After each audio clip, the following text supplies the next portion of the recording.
இரண்டாம் உலகப் போர் மற்றும் பிரிட்டிஷ் ஆட்சி காலத்தில் பயன்படுத்திய பழைய கார்கள் மற்றும் இருசக்கர வாகனங்களின் விண்டேஜ் கண்காட்சி திருச்சியில் நடைபெற்று வருகிறது. இதுகுறித்த சுவாரஸ்ய தகவல்களை நமது செய்தியாளர் பகருதீன் வழங்க கேட்கலாம். பகருதீன், இந்த கண்காட்சி எத்தனை நாட்கள் நடைபெற இருக்கிறது? பொதுமக்களின் வருகை எவ்வாறு இருக்கிறது? விவரங்கள் என்ன? ராஜலட்சுமி, அதாவது திருச்சியில பறவைகள் சாலையில இந்த இருசக்கரம் மற்றும் 4 சக்கர வாகன கண்காட்சி என்பது டிஜே, அதாவது தனியார் ஆட்டோமொபைல் நிறுவனம் சார்பாக இன்று நேற்று மாலை திறந்து வைக்கப்பட்டிருக்கிறது. குறிப்பாக திருச்சி பறவைகள் சாலை பகுதியில இந்த கண்காட்சி என்பது இருக்கிறது.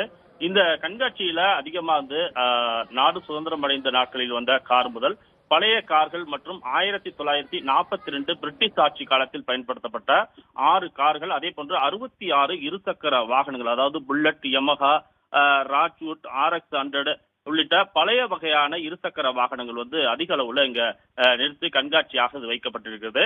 இதுல ஏராளமானோர் நேற்றுல இருந்து இந்த பார்வையிட்டு இருக்காங்க. குறிப்பா இந்த கண்காட்சி என்பது 2 நாள் 3 நாள் அல்ல, வருடந்தோறும் இந்த கண்காட்சி என்பது இருக்கும் உரிமையாளர் தெரிவித்திருக்கிறார்கள். குறிப்பாக வெள்ளி மற்றும் சனிக்கிழமை வாரத்தில் 2 நாட்கள் 5:30 மணி முதல் இரவு 7:30 மணி வரை இந்த கண்காட்சி செயல்படும் சொல்லியிருக்காங்க. மேலும் இந்த கண்காட்சியில அதிகமா, அதாவது சமூக வலைதளங்கள்ல ஆக்கப்பூர்வமான தேடுதலாக இருக்கக்கூடிய, அதாவது இந்த நாணய சேகரிப்பதா இருக்கட்டும், பழைய வாகனங்கள் சேகரிப்பதா இருக்கட்டும், இது போன்றவர்களுக்கு இது பெரும் உதவியாக இருக்கும் என்பது அவர்கள் கூறியிருக்காங்க. இந்த கண்காட்சியில இருசக்கர வாகனம் மட்டுமில்லாமல் பழைய நாணயங்கள், அதே போன்று பழைய அஞ்சல் வில்லைகள், அதே போன்று பழைய ரேடியோ உள்ளிட்ட அதிசயமாக இருக்கக்கூடிய, அதாவது பழங்காலத்து உள்ள பொருட்கள் எல்லாம் அதிக அளவு இந்த கண்காட்சியில் இடம்பெற்றிருக்கு. குறிப்பா 1950 ஈஸ்வரி நிறுவனம் தொடங்கப்பட்ட 1996 முடிவிற்கு வந்த, அதாவது 37 வருடத்தில் ஜாவா பைக்குகள் உள்ள அந்த ஜாவா பைக்குகள் 28 மாடல்கள் இந்த கண்காட்சியில இருக்கு.